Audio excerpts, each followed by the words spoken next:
Good evening, everybody. Welcome to St. Peter's in Hove, Hove, UK. Lent is coming. Brace yourselves. We've got 13 days to go to Lent.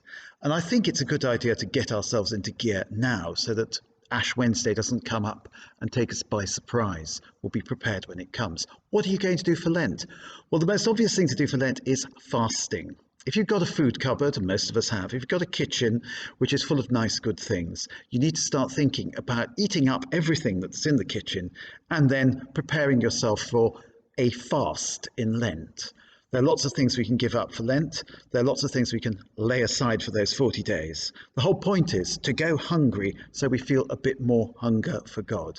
Also, it's nice to have a bit of a diet, if you like, a diet from the good things of life so we can think about what really matters in life.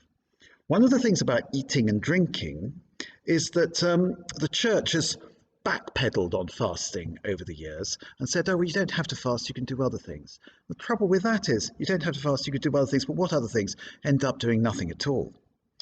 And whereas once it was very strict during Lent, now it's become very lax. And yet, outside the church in the world, there are a lot of people who won't eat meat, won't eat animal products, or will only eat fish, or this, that, and the other. Pescatarians, vegetarians, vegans. So, in other words, the concept of not eating certain things, which is what Christians gave to the world, has now gone into the wider society, but it seems to have died off in the church. It would be quite a good idea to become vegetarian for Lent, or pescatarian for Lent, or even vegan for Lent. It would be going back to what our ancestors used to do.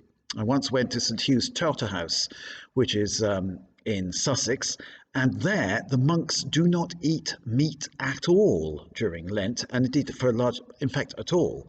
And in fact for Lent they just eat vegetables and hardly anything else, and they have no supper at all. They just have a little lunch and that's it. They have a very, very tough diet, a very, very tough regime. We could do something similar. And would it have a spiritual impact on our lives? I think it might, because it might make us think.